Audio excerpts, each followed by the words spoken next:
الحمد لله وكفى وسلام على عباده الذين اصطفى أما بعد فقد قال الله تبارك وتعالى في كلامه القديم أعوذ بالله من الشيطان الرجيم بسم الله الرحمن الرحيم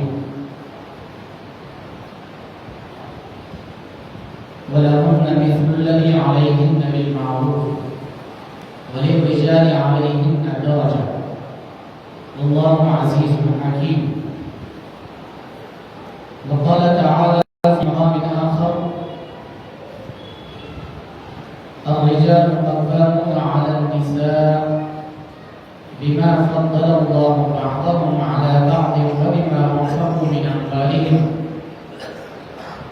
فالصالحات قانتات حافظات للغيب بما حفظ الله واللاتي تخافون نشوزهن فعظوهن واهجروهن في المضاجع واضربوهن فإن أطعنكم فلا تبغوا عليهن سبيلا إن الله كان عليا كبيرا. وإن خفتم شقاق بينهما فبعثوا حكما من أهله وحكما من أهلها إن يريدا إصلاحا يوفق الله بينهما إن الله كان عليما خبيرا. صدق الله مولانا العظيم وصدق رسوله النبي الكريم ونحن على ذلك من الشاهدين والشاكرين والحمد لله رب العالمين.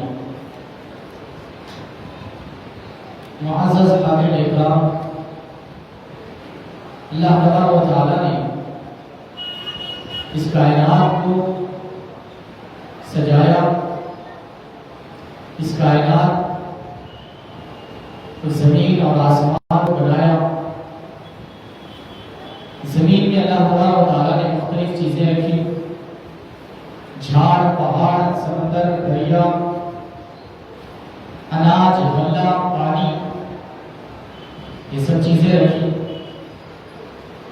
آسمان میں اللہ تبارک و تعالی نے چاند، سورج، ستارے، سیارے، یہ سب چیزیں اللہ تعالی نے زینت دیا آسمان کو چاند اور سورج اور ستاروں کے ذریعے.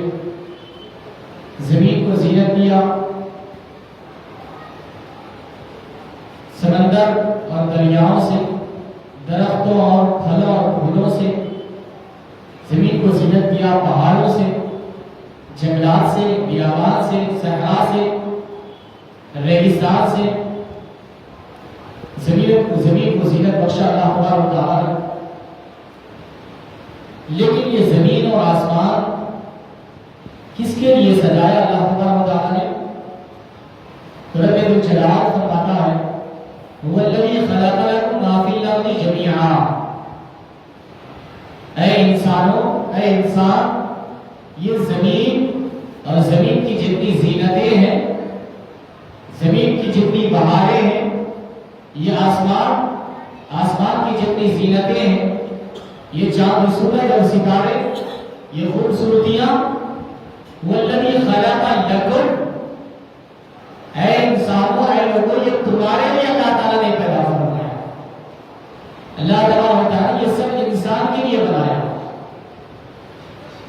یہ ساری بہار انسان کے لیے بنایا. اور انسان کو کس لیے بنایا رب الجلال؟ انسان کو اللہ تبارک و تعالیٰ نے اپنے لیے بنایا. انسان کو اللہ تبارک و تعالیٰ نے اپنے لیے بنایا. تو الغرض ہم نے کہا یہ ساری کائنات کو بنایا انسان کے لیے، اور انسان کو اللہ تبارک و تعالیٰ نے اپنے لیے بنایا. جسے کہ اللہ تعالیٰ نے ارشاد فرمایا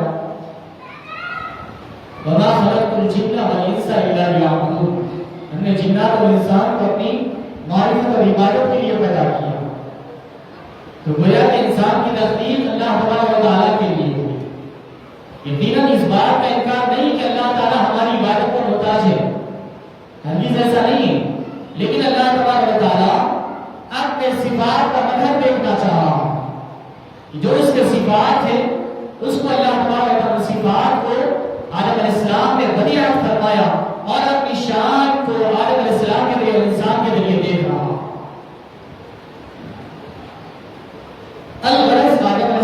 السلام کو اللہ تبارک و تعالیٰ نے اول بشر کے طور پر پیدا فرمایا، آپ کی تخلیق ہوئی اور اس دنیا کی بہار میں اور چار چاند لگائے آدم علیہ السلام کو اس زمین میں اللہ تبارک و تعالیٰ نے نائب اور خلیفہ بنایا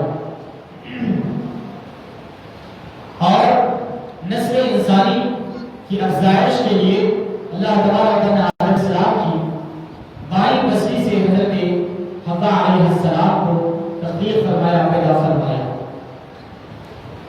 اور حضرت آدم و حوا علیہ السلام سے اللہ تبارک و تعالیٰ نے نسل انسانی کا سلسلہ جاری و ساری فرمایا۔ نسل انسانی حضرت آدم علیہ السلام سے ابتدا ہوئی، حضرت آدم علیہ السلام سے اللہ تعالیٰ نے حوا علیہ السلام کو پیدا فرمایا اور اس کے بعد یہ سلسلہ ان دونوں نفوس کے ذریعے حتیٰ قیامت چلتے رہنے والا، جس کو اللہ تعالیٰ نے سورۃ النساء کی پہلی آیت میں ارشاد فرمایا، یا ایھا الناس اتقوا ربکم الذی خلقکم من نفس واحدہ وخلق منها زوجها وبث منهما رجالا كثيرا ونساء واتقوا اللہ الذی تساءلون به والارحام۔ اے لوگوں، تم اپنے اس رب سے ڈرو جس نے تم کو ایک نفس سے پیدا فرمایا، یعنی آدم علیہ السلام سے ایک نفس سے پیدا فرمایا، یعنی آدم علیہ السلام سے، وخلق منها زوجها اور اس نفس کے ذریعے ان کی زوجہ یعنی حضرت حوا علیہ السلام کو پیدا فرمایا، وخلق منها زوجها وبث منهما رجالا كثيرا ونساء، پھر ان دونوں سے اللہ تعالیٰ نے بہت سارے مردوں اور بہت سارے عورتوں کو پھیلا دیا۔ تو انسان کی ابتدا اور انسان کا آغاز حضرت آدم علیہ السلام اور حضرت حوا علیہ السلام کی ذات الہی میں، پھر اس کے بعد حضرت آدم علیہ السلام سے نسل انسان کی ابتدا ہوتی ہے۔ حدیث پاک میں آتا ہے کہ حضرت حوا اور حضرت آدم علیہ السلام کو ہر روز دو لڑکے تکمیل ہوئے، تو امین، ایک لڑکا ایک لڑکی جڑوا، روز ایک بیٹا اور ایک بیٹی، دو جڑوا پیدا ہوئے، اور ان کی شریعت میں یہ تھا کہ جو لڑکے کے ساتھ لڑکی پیدا ہوئی ہے وہ بھائی بہن، جو جڑوا بھائی بہن ہے، یہ دونوں کا نکاح آپس میں ناجائز تھا، دوسرے بھائی کے ساتھ اس کا نکاح یہ لڑکی کا کیا جا سکتا،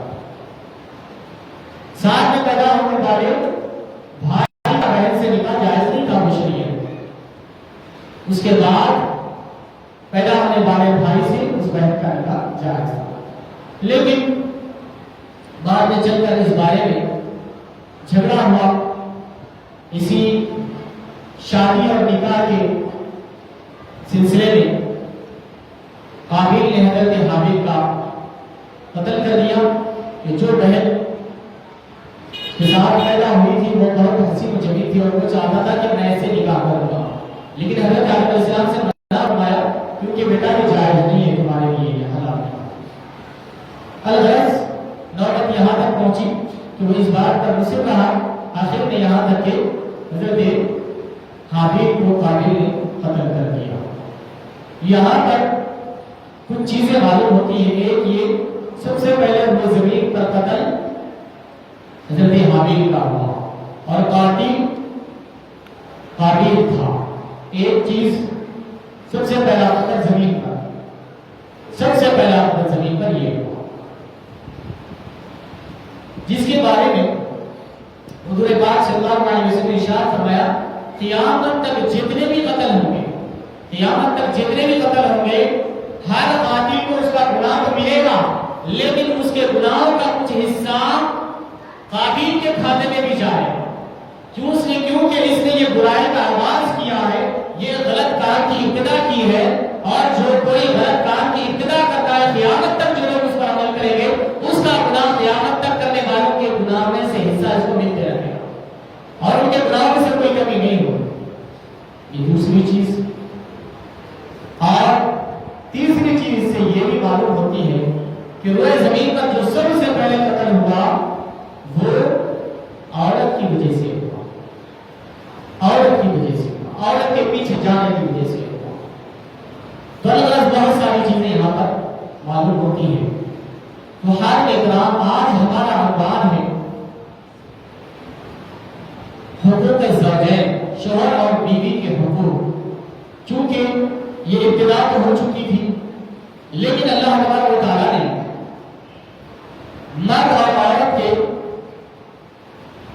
ملنے کو جائز اور حلال طریقے سے ملنا جائز رکھا ہے، اور غیر غلط طریقے سے عورت اور مرد کا ملنے کو ناجائز اور حرام قرار دیا ہے۔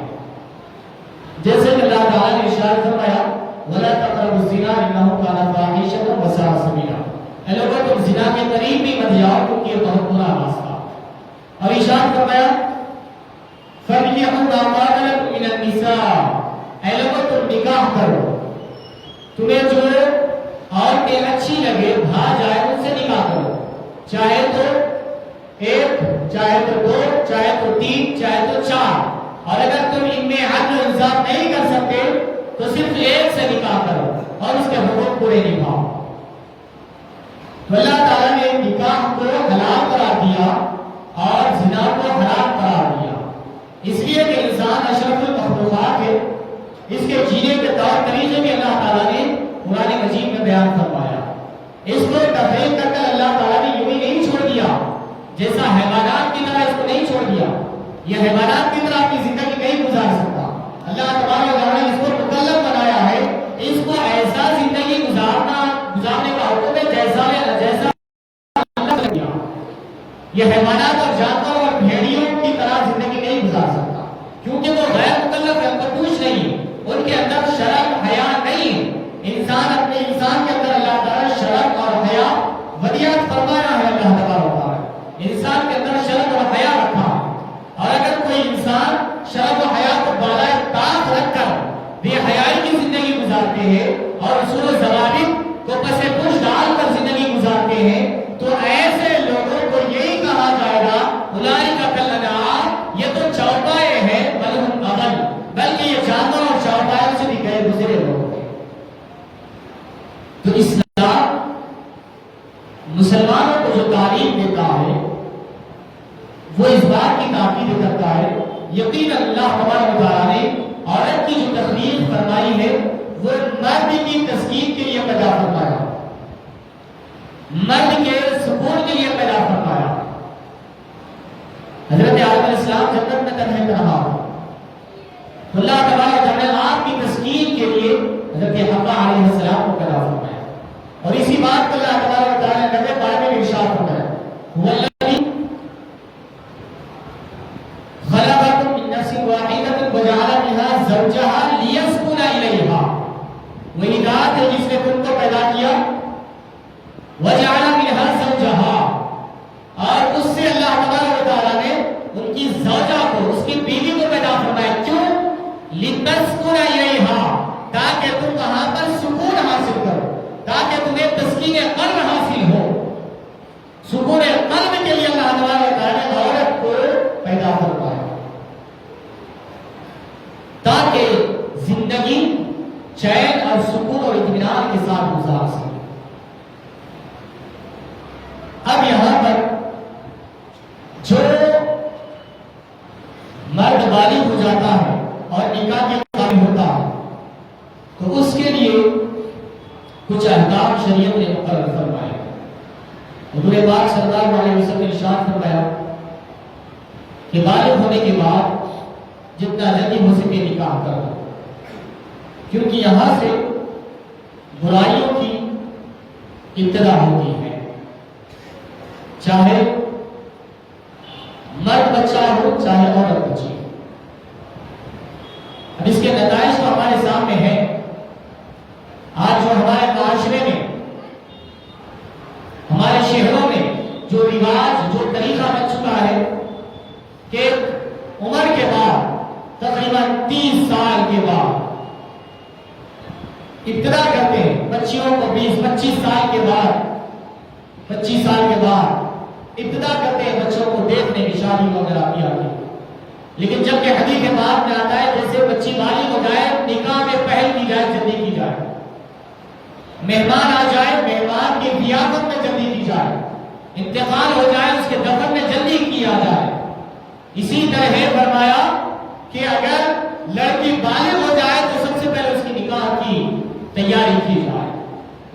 چیز ہمارے معاشرے سے ختم ہوتی جا رہی ہے، جس کی وجہ سے انسانی برائیاں، لڑکے لڑکیاں بھاگ جانا یا معاشرہ کرنا یا غیروں کے ساتھ ہماری بچوں کا چلا جانا یا ایک دوسرے سے عشق بازی کرنا یا فونوں پر بات کرنا، ویڈیو کالنگ، آڈیو کالنگ یا گاڑی میں بیٹھ کر کہیں چلے جانا، یہ سارے فتنوں کا آغاز یہی سے ہوگا۔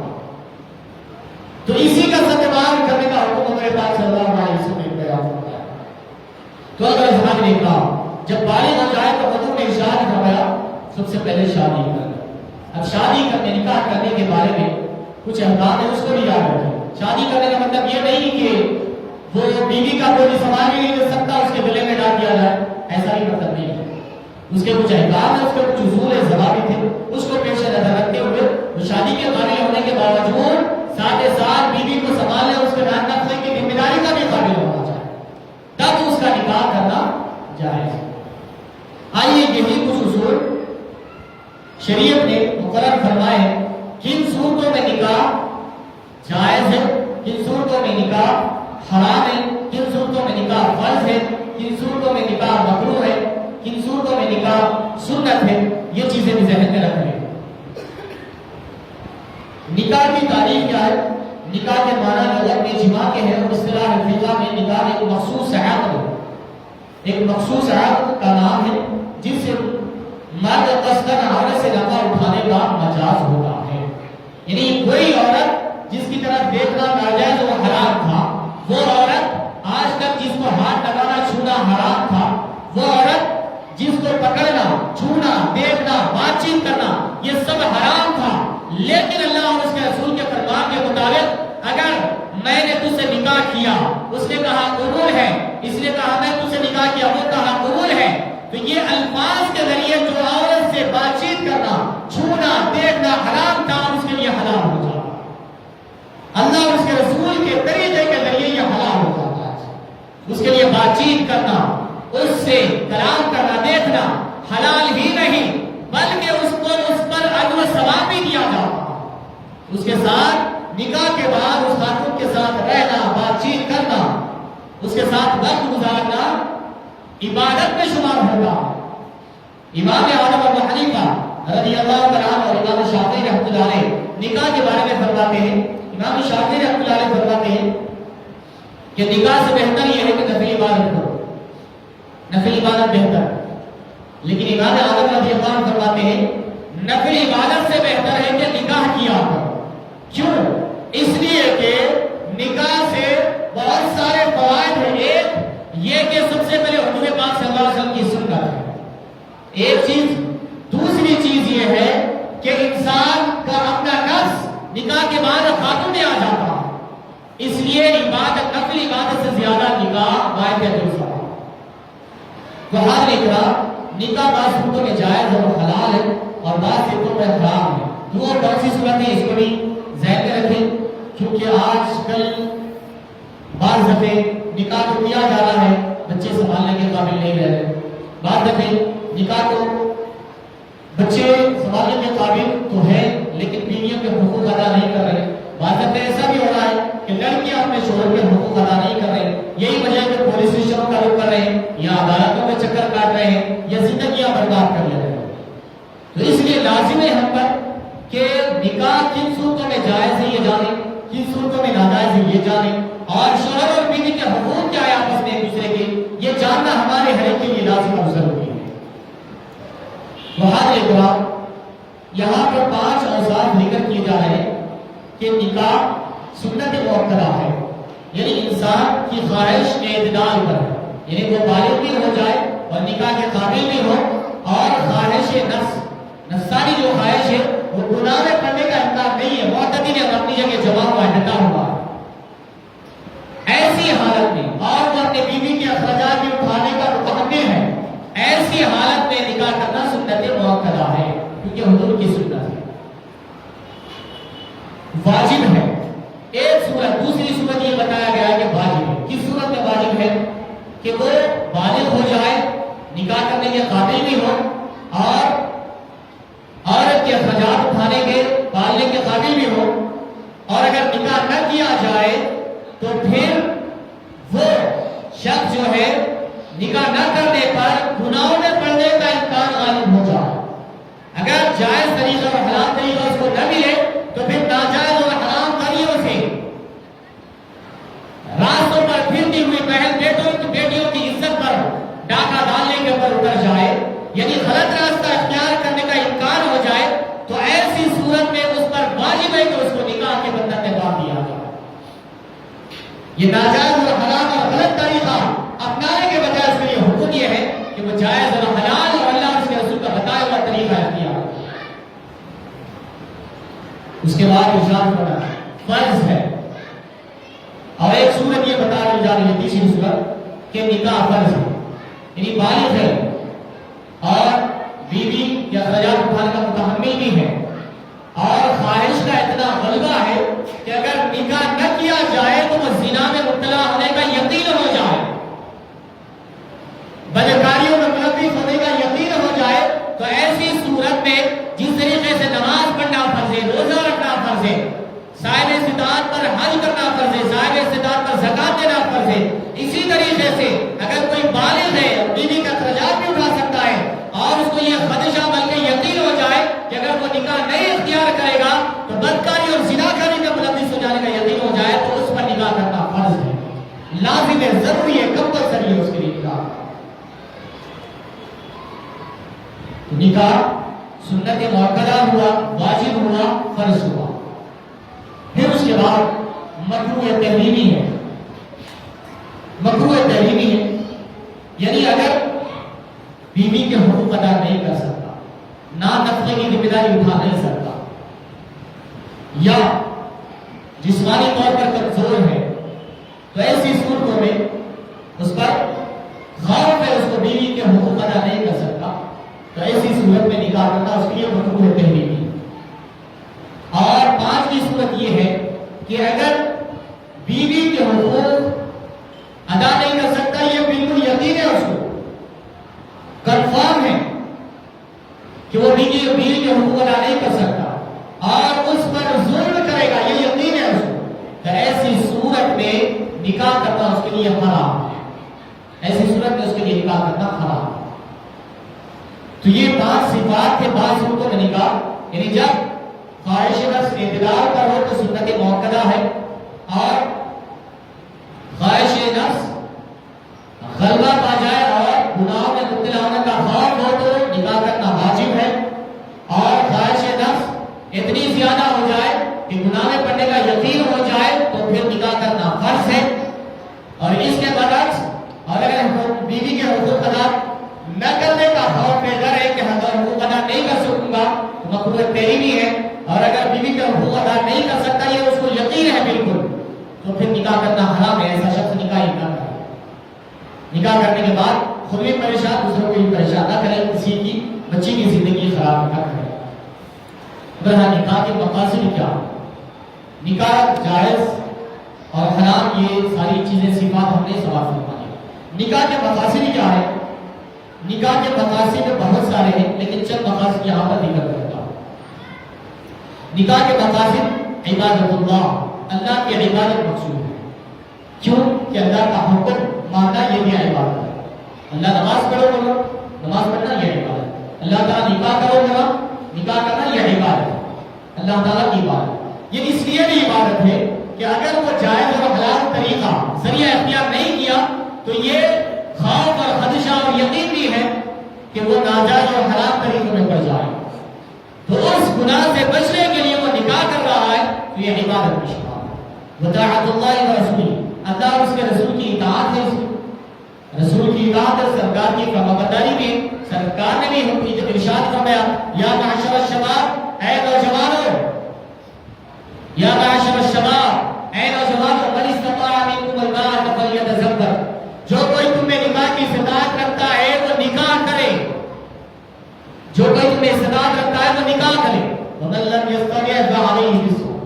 پھر آگے ارشاد فرمایا، کیونکہ یہ نکاح فإنه أغض للبصر، یہ تمہاری نگاہوں کو نیچا رکھتا ہے، یہ تمہاری نگاہوں کی حفاظت کرتا ہے. تم نکاح کے قابل ہو چکے ہو اور شہوت کا غلبہ ہو تو پھر تمہاری نظریں اوجھل اور پراگندہ ہو سکتی ہے.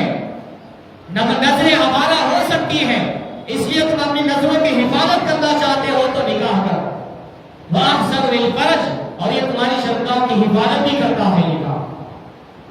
وَمَن لَّمْ يَسْتَطِعْ فَعَلَيْهِ بِالصَّوْمِ، اور جو کوئی نکاح کی قدرت نہیں رکھتا، فائنانشلی طور پر یا فزیکلی طور پر، جسمانی طور پر یا معاشی طور پر اگر نکاح کی قدرت نہیں رکھتا ہے تو جسمانی طور کا علاج بتایا حضرت پاک صلی اللہ علیہ وسلم، فَعَلَيْهِ بِالصَّوْمِ، تو اس پر لازم ہے، جو نکاح کی قدرت نہیں رکھتا اس پر لازم ہے کہ وہ روزے رکھا، فَإِنَّهُ لَهُ وِجَاءٌ، کیونکہ یہ روزے رکھنا اس کے لیے ڈھال بن جائے گا، وہ گناہ کی طرف قائل نہیں، اس کی جو نفس ہے وہ کنٹرول میں آ جائے گا اس کا نفس۔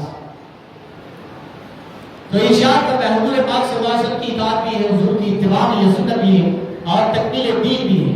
حضور پاک صلی اللہ علیہ وسلم نے ارشاد فرمایا، من اذا تزوج العبد فقد استكمل نصف الدين فليتق الله في النصف الباقي۔ حضور پاک صلی اللہ علیہ وسلم نے ارشاد فرمایا، جب بندہ نکاح کرتا ہے تو اس نے آدھا دین مکمل کر لیا، آدھا دین مکمل کر لیا، اور آدھے دین کے بارے میں وہ اللہ تعالیٰ سے ڈرتا اور خوف کرتا ہے۔ تو نکاح کرنے کو حضور نے آدھا دین بتایا، تو یہ تکمیل دین کا ذریعہ ہے نکاح۔ اور نکاح کے مقاصد میں یہ ہے، نسل انسان کی حفاظت ہے، اگر نکاح نہ کیا جائے تو پھر نسل انسانی ختم ہو جائے، نسل انسان کی حفاظت ہے۔ اور دوسرا اس طریقے سے پانچواں مقصد نکاح کا یہ ہے کہ نسل انسان کی افزائش، نسل انسانی کو آگے بڑھانا۔ حضور پاک صلی اللہ علیہ وسلم نے ارشاد فرمایا، تزوجوا الودود البلود فإني أباهي بكم الأمم يوم القيامة، اے لوگوں بہت خوب محبت کرنے والی اور زیادہ اولاد دینے والی خاتون سے نکاح کرو، کیوں؟ اس لیے کہ بروز قیامت تمہاری کثرت کی وجہ سے میں دیگر انبیاء پر فخر محسوس کروں گا، اور قیامت کے دن سارے پیغمبروں کی جو امتیں ہوں گی ان سب کی امتوں کی صفیں جو ہوگی وہ 20 صفیں ہوگی، اور امت محمدیہ کی 80 صفیں ہوگی قیامت کے دن۔ صرف حضور کی امت کی صفیں 120 صفیں ہوں گی، جس میں سے 40 صفیں آدم علیہ السلام سے لے کر عیسیٰ علیہ السلام تک جتنی امتیں ان سب کی 40 صفیں ہوں، اور 80 صفیں امت محمدیہ کی ہوں گی قیامت کے دن۔ تو یہ حضور پاک صلی اللہ علیہ وسلم نے ارشاد فرمایا کہ قیامت کے دن میں اپنی امت کا فخر محسوس کروں گا۔ اور ساتواں مقصد نکاح کا یہ بیان کیا کہ فواحش یعنی برائیوں سے حفاظت کرنا اور حرام کاری سے اپنے آپ کو محفوظ رکھنا، یہ نکاح ہی ذریعہ ہوتا ہے۔ جب انسان نکاح میں باندھ جاتا ہے تو ساری برائیوں سے وہ محفوظ ہو جاتا ہے، غلط راستے اور طریقے اختیار کرنے سے اپنے آپ کو دور کرتا ہے۔ تو یہ نکاح کے مقاصد ہوئے۔ اب رہا نکاح کے مقاصد یہیں پر ختم ہوئے ہیں، لیکن اس کے بعد آج جو میرا اصل عنوان اور مقصد تھا وہ اب شروع ہونے جا رہا ہے، لیکن آج میں اس کو صرف اختصار کے ساتھ آپ کے سامنے رکھ کر بات اصل عنوان کی طرف آؤں گا۔ وہ یہ ہے، آج اس عنوان پر کہنے کا میرا مقصد یہ ہے کہ ہم گزشتہ کچھ ایام سے، کچھ دنوں سے، کچھ ہفتوں سے یہ چیز اخبارات وغیرہ میں، سوشل میڈیا وغیرہ پر خوب پڑھ رہے ہیں، سن رہے ہیں، دیکھ رہے ہیں، وہ یہ ہے کہ شوہروں کا بیویوں پر زیادتی کرنا، شوہروں کا بیویوں پر زیادتی کرنا، یہ اتنا ایسا ہی نہیں ہے، معاملہ صرف یک طرفہ نہیں ہے، اس کے برعکس بھی ہے، بیویوں کا شوہروں پر زیادتی کرنا یہ دو طرفہ ہے، ایک طرفہ نہیں ہے۔ یہ غلط فہمی نہ رہے کہ صرف شوہر بیویوں پر زیادتی کر رہے ہیں، یہ بھی حقیقت ہے کہ بیویاں بھی شوہروں پر زیادتی کر رہی ہیں۔ آپ کو ایسے کچھ معاملات صرف یاد دہانی کر کر آگے بڑھ جاؤں گا۔ عائشہ کا معاملہ تو آپ کو یاد ہی ہے، اور یہ میڈیا پر چل بھی رہا ہے، آج بھی یہ چل رہا ہے سوشل میڈیا پر، کہ جو عائشہ نے جو خودکشی کی ہے شوہر کی ظلم زیادتی کی وجہ سے، مار پیٹ کی وجہ سے اس نے خودکشی کی ہے، یہ ایک معاملہ آپ نے سنا۔ اور ایک معاملہ اورنگ آباد کا ہے، یہ 2 دن پرانا واقعہ، 2 دن پہلے اورنگ آباد کی لڑکی نے بھی سیم ایسا ہی واقعہ، وہ بھی اپنے گھر والوں سے یا شوہر یا بیوی سے یا ماں باپ سے تنگ آ کر اس نے بھی جا کر خودکشی کر لی اور ویڈیو بنا کر ڈال دیا اسے۔ یہ 2 معاملات ہو گئے۔ یہ تو دو معاملات شوہروں کی زیادتی کے تھے، اور دو معاملات ایسے آپ سنیے، آپ سنے بھی ہوں گے، جس میں بیویوں نے شوہروں پر ظلم کیا۔ ایک بیوی نے شوہر کو صرف اس لیے قتل کیا ہے کہ شوہر نے اس کو ڈانس کرنے سے منع کیا تھا، شوہر نے اس کو ناچنے سے روکا تھا، ناچنے سے منع کیا تھا، ڈانس کرنے سے روکا تھا، منع کیا تھا۔ اسی سبب، اسی وجہ سے، اسی ریزن سے اس خاتون نے اپنے شوہر کو قتل کر دیا۔ اللہ، یہ معاملہ ہو گیا۔ اور بھول مت جائیے، آپ کے شہر کا خدا کیا ہے، ہمارے شہر کا خدا کیا ہے، چندرائن گھنٹے کا واقعہ۔ ایسے بہت سارے واقعات آپ روز سن رہے ہیں، جس جہاں پر ایک بیوی نے اپنے شوہر کا قتل کر دیا، شوہر کا قتل کر دیا۔ تو معاملہ دو طرفہ ہے، اس لیے اس بات کی ضرورت ہے کہ شوہر بیویوں کے حقوق کا پاس و لحاظ کرے اور بیویاں شوہر کے حقوق کا پاس و لحاظ کرے۔ اور یاد رکھیں، بالا دستی اللہ تبارک و تعالیٰ نے مرد کو دیا ہے، عورت کو نہیں۔ اور حکم ارشاد فرمایا الرجال قوامون علی النساء، مردوں کو اللہ تعالیٰ نے عورتوں پر حاکم بنایا ہے، مردوں کو اللہ تبارک و تعالیٰ نے حاکم بنایا ہے۔ اور دوسرے مقام پر ارشاد فرمایا بڑھ کر حاصل ہے۔ اب یہاں تک تو بات ہوتی ہے، یقیناً مردوں کو بالا دستی حاصل ہے، لیکن اس کا مطلب یہ نہیں کہ عورتوں پر ظلم و زیادتی کی جائے، یا ان کو نشانہ بنایا جائے، یا ان کے ساتھ مار پیٹ کی جائے، یا جانوروں کے ساتھ، ان جانوروں کے جیسا ان کے ساتھ سلوک کیا جائے، یا جہیز کے مطالبے پر انہیں تنگ کیا جائے۔ یہ ساری چیزیں بالکل شریعت اسلامیہ کے خلاف ہے، بالکل شریعت اسلامیہ کے خلاف ہے۔ یہ تو عورتوں کے حقوق مردوں پر، اب رہا کچھ حقوق مردوں پر بھی ہے، عورتوں کے بھی کچھ حقوق ہے۔ اللہ اور اس کے رسول نے یہ ساری چیزیں قرآن اور حدیث میں بیان فرما دی ہے۔ بہار اکرام انشاءاللہ تبارک و تعالیٰ یہ ایک تفصیل حقوق کی ایک طویل فہرست ہے، تو اس کو بیان کرنے کے لیے وقت لگے گا، تو اس لیے میں صرف یہاں بات کو اختتام کی طرف لا رہا ہوں کہ ہر دو اپنے میاں بیوی، شوہر بیوی ایک دوسرے کے حقوق کا پاس و لحاظ کرے، کیونکہ جہاں پر حقوق کا پاس و لحاظ نہیں کیا جاتا ہے، وہیں پر یہ لڑائی جھگڑے شروع ہو جاتے ہیں۔ یہ کبھی ساس کے تانے، کبھی نند کے تانے، کبھی شوہر کا بیوی کو تانا دینا، کبھی بیوی کا شوہر پر طنز کرنا، یہیں سے یہ فکروں کا آغاز شروع ہو جاتا ہے۔ کہ جہاں پر اعتدال اور میانہ روی رہے گی، وہ گھر جنت بن کر رہے گا۔ جہاں پر ایک طرف سے بھی، چاہے شوہر کی طرف سے یا بیوی کی طرف سے زیادتی ہوگی، وہیں سے یہ فکروں کا، لڑائی جھگڑوں کا باب کا آغاز ہو جائے گا۔ یہ بات یہاں پر ختم کر رہا ہوں۔ آخر میں جو حدیث مبارک حابیل اور قابیل کے حوالے سے سنایا تھا، سب سے پہلا قتل قابیل نے روئے زمین پر کیا، اور حضور نے فرمایا قیامت تک جتنے قتل ہوں گے ان سب کے قاتلوں کا گناہ، ان کے گناہ میں سے کوئی کمی نہیں ہوگی، اس کے گناہ کا ایک حصہ قابیل پر ڈالا جائے گا، اور قتل کرنے قاتل کے گناہ میں سے کوئی کمی نہیں کی جائے گی، اس کو بھی اتنا ہی گناہ دیا جائے گا۔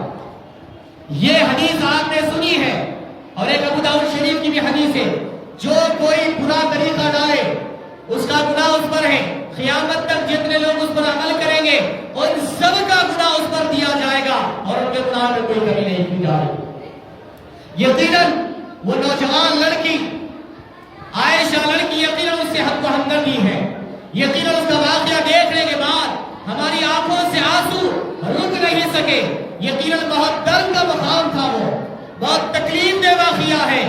یقیناً لوگ ماں باپ اپنی بیٹیوں کو جس محبت سے پال پوس کر بڑا کر کے آپ کے نکاح میں دیتے ہیں، اور ہم ان بیٹیوں کے ساتھ زیادتی کرتے ہیں، ظلم کرتے ہیں، تو یاد رکھو یہ ظلم و زیادتی کل تمہاری ماں، تمہاری بہن، تمہاری بیٹیوں کے ساتھ بھی آنے والی ہے۔ یاد رکھو آج ہم کسی کی بہن بیٹی کے ساتھ اگر ایسا سلوک کر رہے ہیں تو کل یاد رکھو مرنے سے پہلے اللہ تعالیٰ تمہیں یہ ضرور یہ وقت دکھائے گا. تم سکون سے زندگی نہیں گزار سکو گے اگر کسی کی بیٹی کے ساتھ زیادتی کرو گے. یہ ایک زاویہ ایک اینگل ہو گیا.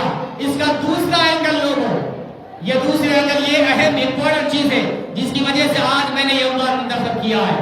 اس کا سب سے اہم اینگل زاویہ نافیہ یہ ہے کہ آج عائشہ نے جو خودکشی کا طریقہ اختیار کیا ہے، یقیناً اس سے ہمیں ہمدردی ہے، لیکن اس بات کا بے انتہا افسوس ہے جو اس نے جو طریقہ اختیار کیا ہے وہ قابل مذمت ہے، وہ قابل مذمت ہے، وہ قابل مذمت ہے. اس نے ناجائز اور حرام طریقہ اختیار کیا، حرام طریقہ اختیار کیا ہے. اللہ تبارک و تعالیٰ قرآن مجید میں ارشاد فرمایا وَلَا تَقْتُلُوا أَنفُسَكُمْ، اے لوگو تم اپنے آپ کو ہلاک مت کرو. اور ارشاد فرمایا وَلَا تُلْقُوا بِأَيْدِيكُمْ إِلَى التَّهْلُكَةِ، اے لوگو تم اپنے آپ کو ہلاکت میں مت ڈالو. اور حضور پاک صلی اللہ علیہ وسلم نے ارشاد فرمایا جو کوئی ایک صحابی کا واقعہ سن لیجیے، واقعہ سن لیجیے. ایک صحابی دوران جنگ ایک شخص صحابہ کرام کفار و مشرکین سے لڑ رہے تھے. وقت ایسا پہنچ چکا تھا کہ مسلمان ہارنے کے شکست کے در بیٹھے، مسلمان ہارنے کے قریب آ چکے تھے.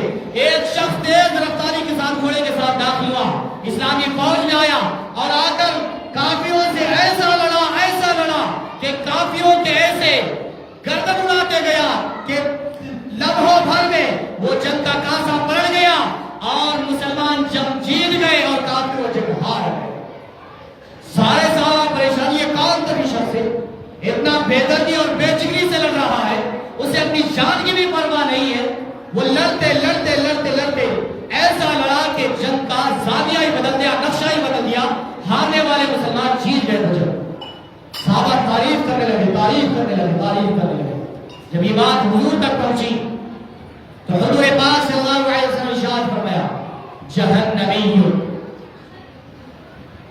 صحابہ کرام نے ان کی شجاعت اور بہادری کے چرچا گنائے تو حضور پاک صلی اللہ علیہ وسلم کی نگاہ نبوت دیکھ رہی تھی کہ اس سے ایسا کون سا کام سرزد ہونے والا ہے جس کی بارے میں حضور نے فرما دیا یہ جہنمی ہے. صحابہ کرام ڈر لگے، یا رسول اللہ یہ تو مسلمانوں کی تائید میں اتنا جنگ لڑا کہ اپنی جان کی بھی پرواہ نہیں کی. مسلمان وہ جنگ ہارنے کے در پہ تھے اور مسلمان وہ جنگ جیت گئے. صحابہ کرام اس کے پیچھے رہے. آخر میں نوبت یہ پہنچی کہ وہ جو جنگ لڑا اس دوران اسے بہت سارے زخم آئے تھے جس کے بعد وہ اپنے خیمے میں گیا. جنگ ختم ہونے کے بعد وہاں پر جانے کے بعد صحابہ کرام اس کو تاک میں تھے یہ ایسا کون سا کام کرے گا، کیونکہ حضور کی زبان سے جو کلمات نکل جائے زمین و آسمان بدل سکتے ہیں لیکن فرمان رسول نہیں بدل سکتا. حضور نے فرما دیا تھا یہ جہنمی ہے. صحابہ کو پورا ایمان تھا، یقین تھا کہ حضور کا فرمان غلط نہیں ہو سکتا. اس کے پیچھے لگ گئے یہاں تک کہ جب وہ خیمے میں چلا گیا تو اس وقت خیمے کے باہر سے اس پر نظر رکھے ہوئے تھے. کیا دیکھتے ہیں کہ کچھ وقت کے بعد وہ زخموں کی تاب نہیں لا سکتا، بے چین بے تاب تھا، تڑپ رہا تھا، مچل رہا تھا. اس کے بعد آخر میں جو نیزہ ہوتا ہے جنگ میں لڑنے کا، وہ نیزہ وہ اپنے پیٹ میں گھونپ لیا، چھپا لیا، اس کے اوپر ایسا ہو کر اپنے آپ کو ختم کر دیا. صحابہ کرام کو یقین بھی یقین ہو گیا، عین الیقین ہو گیا. اس کے بعد حضور پاک صلی اللہ علیہ وسلم بارگاہ میں یا رسول اللہ وہ شخص جو جنگ میں بے دردی سے لڑ رہا تھا وہ اپنے آپ کو قتل کر دیا، ہلاک کر دیا، خودکشی کر دیا. حضور نے فرمایا میں نے کہا تھا کہ یہ جہنم ہے، کیونکہ خودکشی یہ حرام ہے، یہ جہنمی عمل ہے. عائشہ نے یہ طریقہ اختیار کیا ہے، خودکشی کیا ہے اور اس کو فالو کرتے ہوئے اورنگ آباد کی بچی نے بھی وہی طریقہ اختیار کیا. اورنگ آباد میں یہ بھی جا کر ندی میں کود گئی، ویڈیو بنا. اب قیامت تک جتنے لڑکیاں اپنے شوہروں سے تنگ آ کر یا ساس سسر سے تنگ آ کر یا ننند سے تنگ آ کر یا کسی اور سے ماں باپ سے تنگ آ کر جتنے بھی لڑکیاں قیامت تک ایسا طریقہ اختیار کریں گی وہ سب کا سب گناہ عائشہ کو جائے گا. یقیناً اس کی موت پر ہمیں افسوس ہے، لیکن جو طریقہ اس نے اختیار کیا ہے یہ طریقہ قابل قدر ہے. اور حضور نے ارشاد فرمایا جو کوئی خودکشی کرتا ہے قیامت کے لیے اللہ تبارک و تعالیٰ اس کو قیامت کے دن جب جہنم میں ڈالا جائے گا، اگر کوئی اپنے آپ کو پہاڑ سے کود کر مار لیا، ہلاک کر لیا، تو حضور فرماتے ہیں جہنم میں پہاڑ ہوگا، وہ پہاڑ پر چلے گا اور چڑھ کر نیچے کود کر مر جائے گا، پھر اللہ تعالیٰ اس کو پھر حیات ہوگی، پھر اوپر جائے گا، پھر نیچے کودے گا، بس قیامت تک یہی عمل کرتے رہے گا۔ اور پھر ارشاد فرمایا کوئی اگر زہر کھا کر مر گیا، وہ زہر کھائے گا اور وہ تکلیف سے مرے گا، پھر اس کے بعد زندہ ہوگا، پھر زہر کھائے، قیامت تک یہی عذاب میں مبتلا ہے۔ حضور نے ارشاد فرمایا جو طریقے سے اگر کوئی چھلا گھونٹ کر مرا تو وہ چھلا گھونٹتے رہے گا قیامت تک، گھونٹتے ہوئے مرتے رہے گا، قیامت تک یہی عمل کرتے رہے گا۔ اب جیسا کہ یہ برج سے ندی میں کود کر مری، قیامت تک یہی عمل کرتے رہے گی۔ تو میری ماں اور بہنوں ذرا یاد رکھو، دھیان سے سنو، یقیناً یہ زندگی، یہ دنیا 4 روزہ ہے، 50 سال، 60 سال، 100 سال زیادہ سے زیادہ، لیکن اپنی آخرت کی زندگی تباہ نہ کر لو، ہمیشہ کے لیے جہنم میں نہ جاؤ۔ حضور پاک صلی اللہ علیہ وسلم نے ارشاد فرمایا جو کوئی اپنے آپ کو قتل کرے گا وہ ہمیشہ ہمیشہ ہمیشہ جہنم میں جائے گا، ہمیشہ ہمیشہ جہنم میں رہے گا۔ تو اپنے آپ کو ہمیشہ کی جہنم میں مت ڈالو، اللہ اور اس کے رسول کے احکام پر عمل کرو۔ یقیناً یہ دنیاوی زندگی 4 روزہ ختم ہوگی، یہ مصیبت اور پریشانیاں وقتیہ ختم ہوں گے، ایک وقت آئے گا کہ راحت اور سکون کی زندگی اللہ تبارک و تعالیٰ عطا فرمائے گا۔ نوجوانوں، ہماری بھی یہ ذمہ داری بنتی ہے کہ یقیناً اگر ہماری بہن یا بیٹی کے ساتھ اگر کوئی ظلم و زیادتی کرتا ہے تو ہم آستین چڑھا کر 4-5 بندوں کو 10-12 بندوں کو لے کر بہن بھائی کے گھر پر چڑھ جاتے چڑھائی کر دیتے ہیں اور اس کی خیریت اور کیفیت دیتے ہیں۔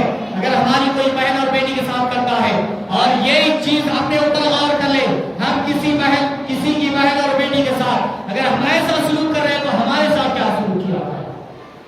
کیا ہم بھی اسی سلوک کے مستحق نہیں ہیں؟ کل اللہ کی بارگاہ میں اور اس کے رسول کی بارگاہ میں کیا جواب دو گے؟ حضور پاک صلی اللہ علیہ وسلم کے 9 ازواج مطہرات تھے، تاریخ اسلام اٹھا کر دیکھو، سیرت نبوی پڑھ کر دیکھو، کیا کسی بھی ایک بھی زوجہ مطہرہ پر، ازواج مطہرات پر حضور پاک صلی اللہ علیہ وسلم نے کبھی دست مبارک اٹھایا ہے؟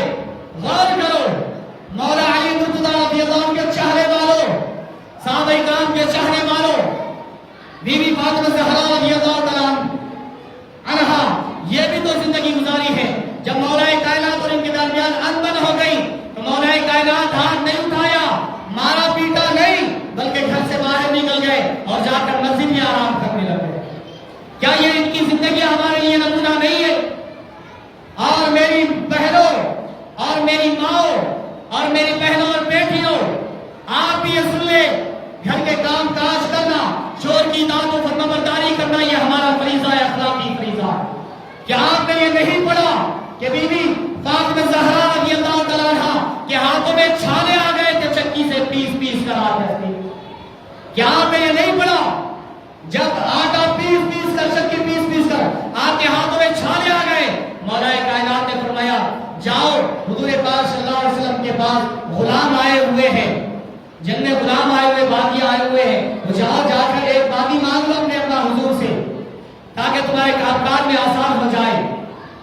آپ جا کر حضور کی بارگاہ میں معاوضہ رکھا تو حضور نے فرمایا بیٹا یہ آج میں تم کو تو دے دوں گا، لیکن کل کی میری جو امت کی بیٹیاں ہوگی وہ کیا کہیں گی؟ حضور نے اپنی بیٹی کو تو پانی دے دی، لیکن اگر کوئی غریب کہے گا میری بیٹی کو تو کام کاج لگ رہا ہے، میری بیٹی کو لا کر پانی میں کہاں سے دوں؟ حضور پاک صلی اللہ علیہ وسلم نے فرمایا بیٹا عائشہ، بیٹا فاطمہ، میں تمہیں پانی تو نہیں دوں گا لیکن اس سے بہتر عمل دوں گا۔ تم کام کاج کر تھک جاتی ہو، کام کاج کر کے تھک جاتی ہو تو بیٹا میں تمہیں ایسا وظیفہ، ایسا ذکر دوں گا کہ تمہاری سارے کام کرنے کے بعد یہ تھکان دور ہو جائے۔ بیٹا صبح میں اور شام میں یہ بھی ذکر دینا، سبحان اللہ 33 دفعہ، الحمدللہ 33 دفعہ، اللہ اکبر 34 دفعہ، یہ صبح میں 33 دفعہ، شام میں 33 دفعہ اور اللہ اکبر 34 دفعہ، یہ پڑھ لو جتنی تمہاری دن بھر کی تھکان ہے وہ سب کی سب تھکان اتر جائے۔ میری بہنوں اور بیٹیوں یہ کیا ہمارے پاس بی بی فاطمہ زہرا رضی اللہ تعالیٰ کا عمل نہیں ہے جنہوں نے سید الانبیاء کی بیٹی ہونے کے باوجود گھر کے کام کاج کیے؟ آج ہماری بہنیں اور بیٹیاں گھر کے کام کاج کرنے کے لیے پیچھے ہٹتی ہیں۔ اتنا ہی نہیں، پھر آپ کا مقام مرتبہ بھی یہ ہے کہ سیدۃ النساء اہل الجنہ یا جنت کی عورتوں کی سردارہ ہے، اس کے باوجود گھر کے کام کاج کر رہے ہیں، اولاد کو بھی سنبھال رہے ہیں اور گھر کے پکوان اور گھر کی ذمہ داریاں بھی سنبھال رہے ہیں۔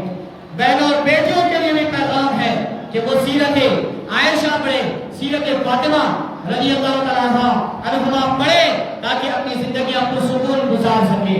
اور نوجوانوں حضور پاک صلی اللہ علیہ وسلم کی سیرت پڑھے، صحابہ کرام کی سیرت پڑھے تاکہ ان کی زندگیاں خوشگوار بنے اور ان کے گھر جنت بنے۔